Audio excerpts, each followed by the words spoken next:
can impact the landscape of NBA free agency. Yeah, that's almost understating it, Ryan. He is the biggest domino that's going to affect so many different things. Okay, I want to go over real quick. He's got three choices. One, he can re-sign with the Clippers as early as today if he wants to. He can opt into his contract for next year, about $48 million. Doing so almost certainly would mean he has a team he wants to be traded to where he would later sign an extension.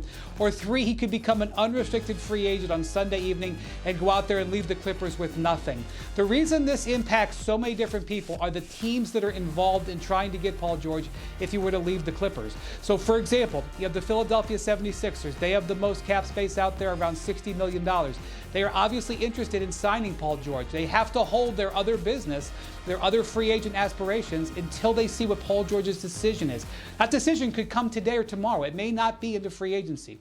Then you look at the Golden State Warriors. Today is an interesting day for the Golden State Warriors. And Chris Paul. Chris Paul has a $30 million option in his contract that the Warriors control that has a deadline of today. General Manager Mike Dunleavy said yesterday that they might even ask Chris Paul to push that deadline back. Why? Because Chris Paul could potentially be used in a trade for Paul George if he decides he'd like to opt in and force a trade to the Warriors. That means that someone like Klay Thompson, who has interest in staying with the Warriors or wants to know what their contract offer would be, he has to sit behind Paul George and wait and see what happens there when the Warriors get involved. And I'll also bring up another big-name free agent, James Harden. He is a free agent on Sunday as well with the Clippers. The Clippers' direction this offseason very largely may determine on whether Paul George stays there and re-signs, or if he forces a trade, who he's trying to force a trade to and for. That means that Harden will have to sort of wait and watch and see what Paul George does. So a lot of big names and a lot of teams that are going to be big movers and shakers in this next 4 to 10 day period are going to wait to see what Paul George does. I think we're going to see a little bit of frozen deals until we get a move from him, whatever it happens, Saturday, Sunday, Monday. And then once he does make up his mind what he wants to do and the Clippers either go along or not, then you will see a whole bunch of deals fall behind. JWill, I heard all those names, Klay, PG, Chris Paul, but it seems that Paul George is controlling all of this. For you, what's the best spot for him? I would love to see Paul George in Philly. And I know they had that awkward moment during the NBA Finals with him and Joel Embiid when Joel Embiid gave him the little eye glance, and I loved it. But watching Philadelphia draft Jared McCain, a guy from Duke who's a floor spacer now, can shoot the ball from the outside, can extend that offense and extend the reach of it. Paul George playing alongside Tyrese Maxey and Joel Embiid, with what you've seen from Joel Embiid this season, with watching Milwaukee and some of their draft picks really makes me question Milwaukee a little bit and some of their decision making around how they're going to be additive to the likes of Dame and Giannis. Watching the Knicks make their moves that they did, Tyler Kolek, OG, obviously bringing in Mikal Bridges from the Brooklyn Nets. They're going to be contending with the Boston Celtics. But I think there's a lot more upside in the Eastern Conference where I see the dominance of the West between teams like OKC, teams like Denver, teams like Dallas, where they're coming from. Even if he were to go out West, I like Paul George in Philly. CJ, explain to me why Paul George is the guy, why so many teams should be after him, and how he can make you an NBA championship contender. Well, first and foremost, there aren't many players like him in the league that are over 6'8", two ways.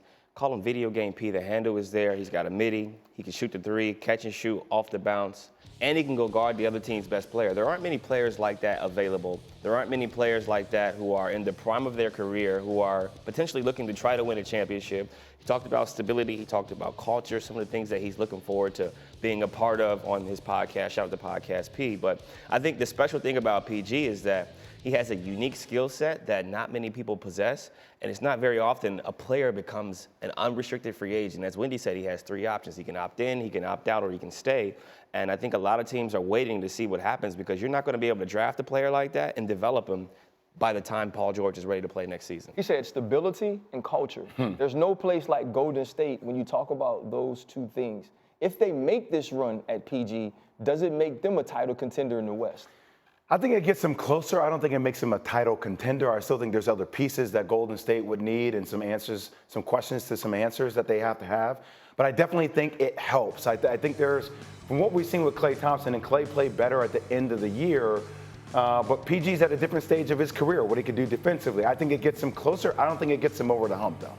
So, CJ, do they need another piece if they get Paul George, or do you scrap chasing Paul George altogether, run it back with Klay, and try to add some things around him if you're the Warriors? I think the biggest question is, what does Klay want to do? I don't think the season ended the way they all wanted it to. I think there was a lot of volatility in terms of how he was utilized. There was a lot of frustration. You know, one of the greatest players of all time being relegated to the bench, how that changed his performance, his shot profile. I think if you look at those things, it's a matter of what is best for Klay Thompson and his family. And then you put that aside. You have Steph Curry in the prime of his career, right? On the back nine, as they would say, but in the prime of his career. So you always have a puncher's chance with him. If you can surround him with the right talent, another scorer, another guy that can create, that gives him the ability to rest more in the fourth quarter. That gives him the ability to have more freedom to be without the ball. So I think it's going to be interesting to see what they do. And I think a lot of it depends upon their relationship with Klay and what he wants to do going forward. Wendy, the ball is in Paul George's court. What do you see as the most likely conclusion of this saga? Yeah, I just want to point out a couple of things real quick. There are other teams out there. There are multiple teams that are willing to trade for Paul George and give him a max contract. It's not just a team like the Warriors. So he has other options that we may not know about. I think the Warriors are relevant because of their location in California and because of their ability to be a competitive team with them. The second thing is, remember, even if Paul George opts in and wants a trade, the Clippers have to work out that trade. And if I was mentioning Chris Paul mostly because that's the contract match that would be needed in such a deal. But if the Clippers were going to trade Paul George to Golden State, they would want other pieces from Golden State. So you can't just look at a pure swap out as you're trying to figure those things out. So I think if I had to wager on it without having any inside information, I would say that Paul George would stay with the Clippers for on a 3-year giant contract. But I could see why he would be a little frustrated they're not offering him a full 4-year max. LeBron and Bronny James would be the first father and son teammates in the NBA. But this isn't the first time we've seen it in sports. MLB had senior-junior duos Tim Raines and Ken Griffey. Gordie Howe played with both of his sons in the NHL, while in the NFL, Ted and Chuck Nesser played in the 1920s for the Columbus Panhandles. But Bob Myers had this to say about the way J.J. Redick should move inside the building when dealing with Bronny James. If you're J.J., you sit down and say, listen, I might even be harder on you. Just understand that. It might not be fair. But I'm not going to have anyone saying that I'm taking it easy on you. You turn it over in practice, I'm going to say something to you. You do something on film, I'm going to say something to you. That's the only way it works, because the second the rules are different for him, you might lose the other players on the team.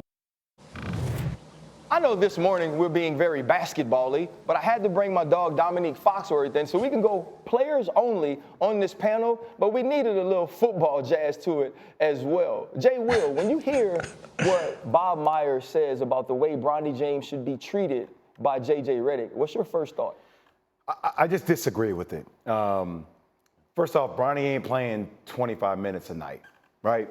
Like, Bronny's going to be, as CJ alluded to before, on that stay ready squad. And the one thing that you don't have to worry about with Bronny is Bronny showing up late, Bronny being lazy. That is not who this dude is. Just to give insight, he's one of the hardest working guys there is, right? There's a reason why GMs and people vouch for his character. Even having LeBron James as his father, everything around the way he treats the game of basketball is with respect. I've seen it in person.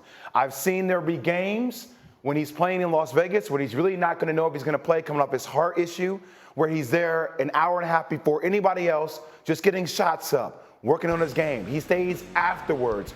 All these are characteristic traits of a guy who is super aware and understands that the awareness around him or the criticism is going to be higher because of his father. You're not going to have to worry about that with Bronny James. And people, by the way, on teams, they're going to protect him, man, because he gets it. He understands how the game is played, CJ.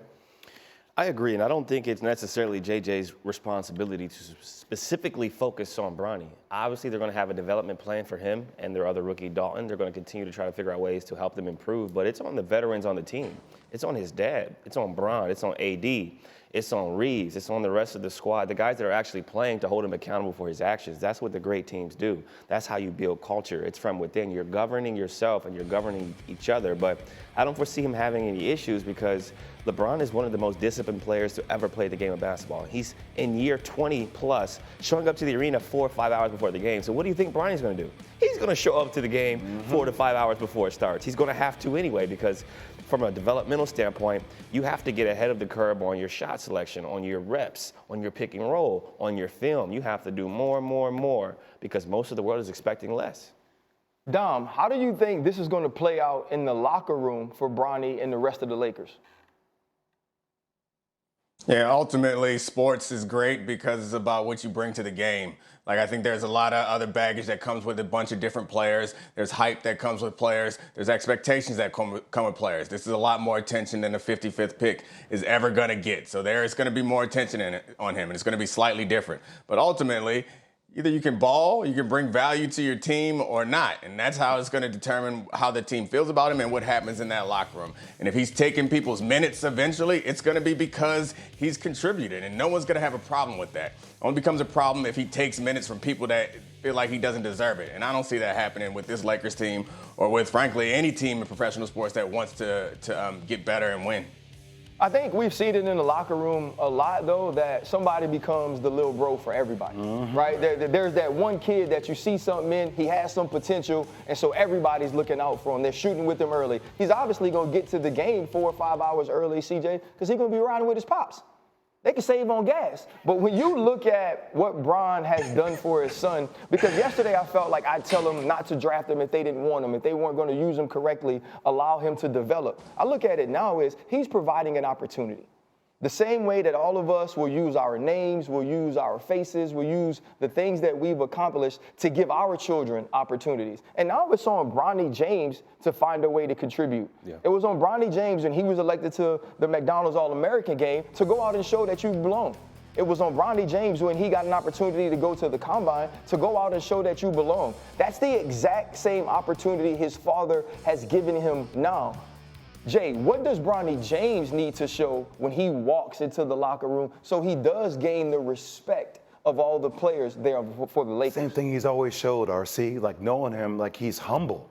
He's humble in the way he approaches the game, and he's going to listen to guys like LeBron. He's going to listen to JJ. He's going to do all the things and more that they're going to ask of him because that's the way he's built. That's his DNA of who he is. And look, his game, by the way, a floor spacer who is athletic, who can defend. So much of the NBA is fit. For a guy that can play that way off of Austin Reeves in practice and things, I think his game is actually going to do pretty well.